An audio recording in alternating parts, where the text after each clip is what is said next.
Court state versus nobody அப்படின்னு ஒரு திரைப்படம். அதை பற்றி தான் நீங்கள் நம்ம பார்க்க போகிறோம்.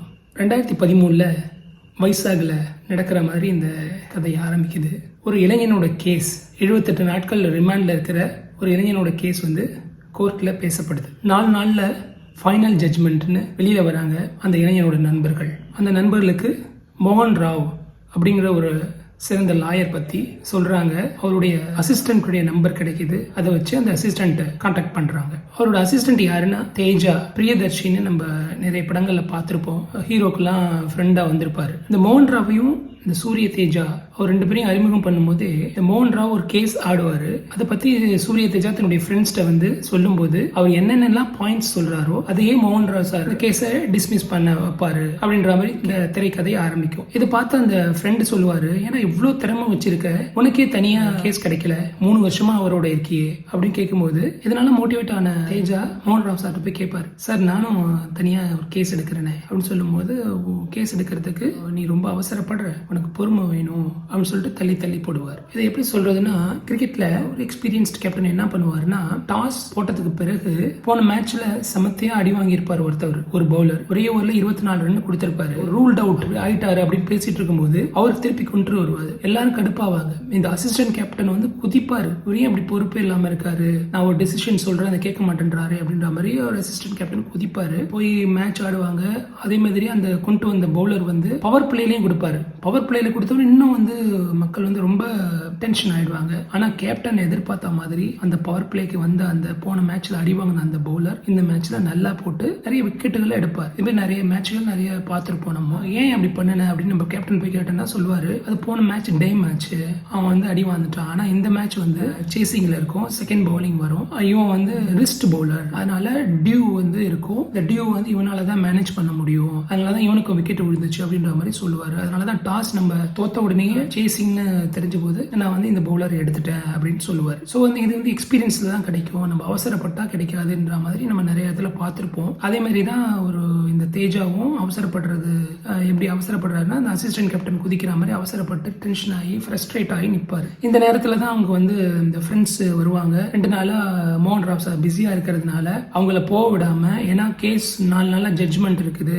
78 நாளா பையன் ரிமாண்ட்ல இருக்கான்னு சொல்லிட்டு நானே இந்த கேஸ் ஆடுறேன்னு சொல்லிட்டு மோகன் ராவ் சாருக்கு தெரியாம இவரே கேஸ் ஆட முன் வருவார். 78 நாளா ரிமாண்ட்ல இருக்கிற கேஸ் எட்ஜ்ல இருந்தாலும் நம்ம ஜெயிச்சு காட்டுவோம், மோகன் ராவ் சார்ட்ட ப்ரூவ் பண்ணுவோம் அப்படின்னு சொல்லிட்டு தைரியமா கேஸ் எடுப்பாரு. அங்கங்க தோல்வியை கண்டாலும் முன்னே செல்லுவார். நமக்கு சினிமாவே கத்துக் கொடுக்கறதாங்க, ஆரம்பத்தில் அடி வாங்கின எம்ஜிஆர் சார் தான் பிறகு ஜெயிப்பார் அப்படிங்கிற மாதிரி. அவ்வளவுதாங்க கதை. இனிமே இந்த கதையை பத்தி நான் என்ன சொல்ல அப்படின்னு அவர் மாதிரி நம்ம பேச முடியாது. இந்த படத்தை ராம் ஜெகதீஷ் அவங்க டைரக்ட் பண்ணியிருக்காங்க. நீதிக்காக போராடுற அந்த சூரிய தேஜா கேரக்டர்ல பிரியதர்ஷி அவர் பண்ணியிருக்காரு. அவரோட சீஃப் லாயரா மோகன் ராவ் நம்ம சாய்குமார் சார் நடிச்சிருக்காரு. அந்த இளைஞன் ரோல்ல வந்து ஹர்ஷ் ரோஷன் அப்படிங்கிற ஒரு புது பையன், நல்ல இன்னசென்ட் ரோல். அந்த பையனுக்கு பேரா ஜாப்லிங்கிற ரோல்ல ஸ்ரீதேவின்னு ஒரு பொண்ணு நடிச்சிருக்கு. ஆப்போசிட்டா நெகட்டிவ் ரோல் வந்து மங்குபதி அப்படிங்கிற ரோல்ல சிவாஜி சார் நடிச்சிருக்காரு. ரோஹிணி மேம் நடிச்சிருக்காங்க அந்த பொண்ணுக்கு அம்மாவா. ரோஹிணி மேம்க்கு மாமனாரா சுதாகர் சார் நடிச்சிருக்காரு. டிஃபென்ஸ் லாயரா ஹர்ஷவர்தன் நடிச்சிருக்காங்க. இதில் பியூட்டி என்னன்னா, இது மாதிரி பெருசா வலம் வராத ஆட்களை வச்சு ஒரு அழகான நல்ல சூப்பரான ஒரு மூவி பார்த்த திருப்தி நமக்கும் கிடைக்கும் அப்படின்னு நம்புறேன். இந்த ஸ்டோரி வந்து நாம எதிர்பார்க்குற மாதிரி இருந்தாலும் நேர்மையா உண்மையா உடைச்சு நான் கோர்ட்ல ஜெயிக்கலாம்னு சொல்றது நல்லா இருக்குங்க பார்க்கறதுக்கு. ஆனாலும் மோகன் சார் சுஜாதா மேடம்லாம் நடிச்ச 80s படம் ஒன்று விதின்னு அது நினைவுக்கு வருது. சூர்யா சாரோட ஜெய்பீம், அஜித் சாரோட நேர்கொண்ட பார்வை, மலையாளத்தில் பிருத்திவிராஜ் அவங்களோட ஜனகணமன, இதெல்லாம் ஞாபகம் வருது. படத்தில் கவனக்குறைவான ஃப்ளாஸ் அங்கங்கே இருந்தாலும் ஒரு அழகான முயற்சிக்கு நம்ம வாழ்த்துறோம். இதில் பொருளாதார ஏற்றத்தாழ்வால் இருக்கிற வேற்றுமையால் நாங்கள் பெரியவங்க நீங்கள் சின்னவங்க, எங்கள் வீட்டு ஆளுங்களோட அது குழந்தையா இருந்தால் கூட, நீ சின்ன பையனாக இருந்தால் கூட பேனா வாங்கின நோட்டு வாங்கின அப்படின்னு எந்த ஒரு பொருள் பரிமாற்றம் கூட செய்யக்கூடாது. அப்படி செஞ்சேன்னா கஞ்சா கடத்தினாங்கன்னு ஃபோக்ஸோ வரைக்கும் பாய வச்சுடுவோம் அப்படின்னு பணம் படைச்சவங்க ஒரு சாமானியனை பார்த்து சொல்ற மாதிரியான ஒரு கதை. ஜாதி மத ஏற்றத்தாழ்வை பத்தி தொட்டும் தொடாம பேசின மாதிரியும் இருக்கணும், பேசாத மாதிரியும் இருக்கணும், ஈயம் பூசின மாதிரியும் இருக்கணும், ஈயம் பூசாத மாதிரியும் இருக்கணும். அந்த மாதிரி பேசினது ஒரு வகையில நல்லா தாங்க இருக்கு. எனக்கோ 2000 பேரை வச்சு பெரிய செட்டெல்லாம் போட்டு தெறிக்க பாட்டெல்லாம் போட்டு நம்மள ஓட விடல. சிம்பிளா அழகா கொடுத்திருக்காங்க.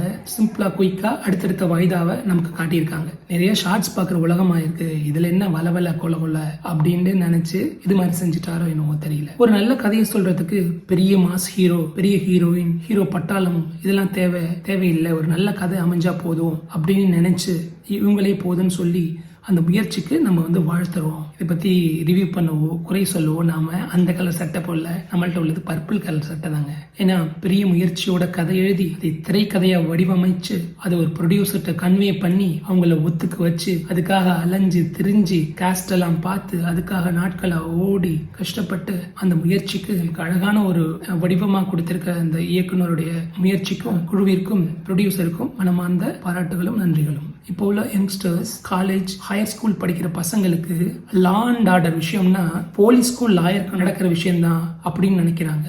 அவங்களுக்காக உருவாக்கப்பட்ட சட்டம் அவங்களுக்கே தெரியலனா எப்படி அப்படின்னு கேட்கும்போது ஆமா தானே அப்படின்னு தோணுது. தப்பு செஞ்சீங்கன்னு தண்டிக்கிறதுக்கு முன்னாடி தான் செஞ்ச தப்பு என்னன்னு தெரியாமலே தேஜா மாதிரி ஒரு லாயர் கிடைக்காமலே இருக்காங்களே அப்படின்னு தோணுச்சு. படிப்பு வரலன்னா கூட சட்டம் எல்லாருக்கும் தெரிஞ்சிருக்கணும் யுவர் ஆனர் அப்படிம்பாரு. ஆமா தானே? Engineer, doctor, arts and science படிக்கிற ஸ்டூடெண்ட்ஸோட இந்த லாவையும் சேர்த்துட்டோம்னா ஒரு காம்பினேஷனா சாண்ட்விச் கோர்ஸ் மாதிரி லாவும் படிச்சுட்டாங்கன்னா தனக்காகவும் அவங்க வாதாடுவாங்களே அப்படின்னு சொல்றது நல்லா இருக்குல்ல. நீ யாரும் இல்லாம நிற்கதியா நிற்கும்போது உன்னுடைய சிறிய முயற்சிகளுக்கும் ஒரு நாள் சற்றே காலதாமதமானாலும் நீ எதிர்பார்க்காத வகையில் உனக்கு நிலைமைகள் சாதமாக அமையும்னு சொல்றது நல்லா இருக்கு. கரண்ட் போனாலும், பேட்டரி சத்தம் போட்டாலும், ஜெனரேட்டர்ல டீசல் இல்லைனாலும் மெழுகுவர்த்தி நான் இருக்கேன்னு சொல்ற மாதிரி தான். முக்கியமா நம்ம ஏன் இந்த ரிவ்யூ எடுத்தோம்னா ஒரே விஷயத்தை நம்ம மேற்கோள் காட்டணும் தான். Don't lose hope. There is always a way when you feel abandoned, when you feel all the doors were shut.